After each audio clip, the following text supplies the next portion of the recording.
Yeyi ngani zakwethu, hhayi le video izothanda ukuba yinde. Ake ngihlale odabeni.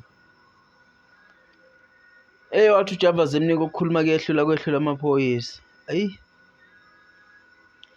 bengibuka yini i-podcast kaNgizwe lapha ku-YouTube. UNgizwe angazi-ke noma mhlawumpe uzama ukucoshacosha kwicebo lethu noma kukhona abamthembise khona ngoba niyamazi Macengwana la okunephangi khona mningi khona. Uye ethande kakhulu la akazocoshacosha khona amashumi. Alright, angihlale odabeni. Uthi uMacengwana uSicebi kwakumele angcwatshwe icebo lethu ngoba ujoyine ebesebenzisa lona. Kwaba i-choice yakhe esaphila ukusebenzisa icebo lethu. Aphinde athi abaculi abazi indima yabo, okusho ukuthi-ke amazwi akabhekise kuMnumzane ngoba phela uyena owayephambili kule nto kaSicebi. Angingamazi ukuthi uNgizwe yini le ayebanga noMnumzane kangaka. NgokukaNgizwe uthi umndeni awunikwanga ilungelo lokuyishuzela kushuthi ukuthi ufuna ukwenze njani. Kwaqhamuka nje amaciko esethi nanku amathole. Angazi ukuthi mhlampe yini angayibanga noNalo uMacengwana ngoba uNalo wasenkandla, kodwa ngisola ukuthi mhlawumpe umsola ngoba kunokhuzani phakathi, angazi.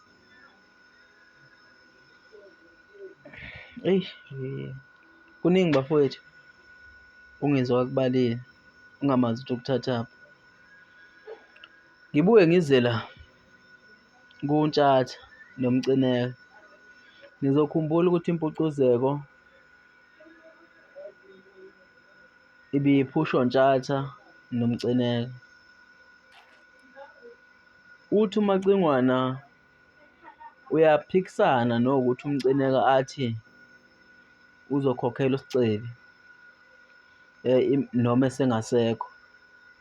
Mangaka ama-artist ashona, uZibalo Mjikijela, uBalo Mgqumeni. Ngingazi ukuthi uMgqumeni wayeshona yasikhona impucuzeko. uBalo Mtshengiseni ukuthi babengenamndeni yini bona njengoba sekuthiwa kwimpucuzeko kuzokhokhelwa uSicebi. Neminye imicimbi ayiqasha amagidangoma kaSicebi, akuqala ukushona ngoSicebi. Angiboni ukuthi inkulumo ekufanele ngabe iphuma kuNgizwe leyo njengomuntu oyibiza ngenkosi yamabhinca noma njenge-leader yamabhinca. Shuthi ngokwakhe ufisa kwenziwe ngendlela yakhe kubantu abathile.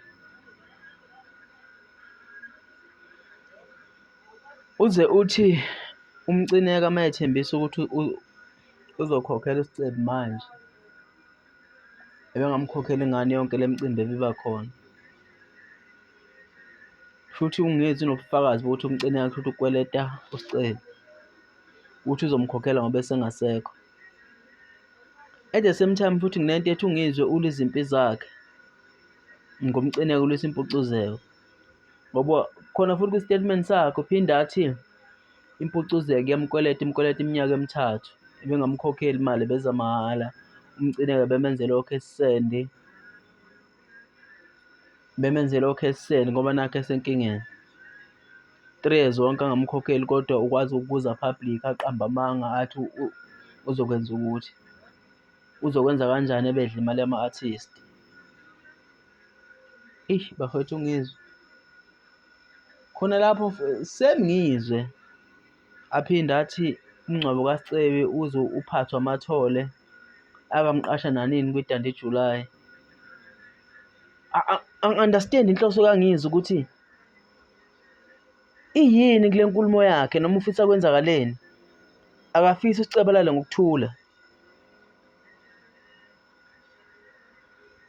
Bafowethu kwesinye isikhathi uNgizwe uye uthi ukhulile ey'ntweni akazenza kodwa zibuye zikumangaze. Uma ekweleta uMcineka yini edala ukuthi aye kuma-show angakhulumi noMcineka? Yini into eyinkinga lapho? wayegxiva amathole a-recognize icebo lethu. Mhlampe khona bamthembise khona ngale. Mina nje ngisebenzisa ilokhuzana amathole mina. Kwaba i-choice yami nje before ngiwazele kumaskandi. So nje ungizwe bafowethu, hayi kubala izinto ey'ningi nje lapha. Eyi.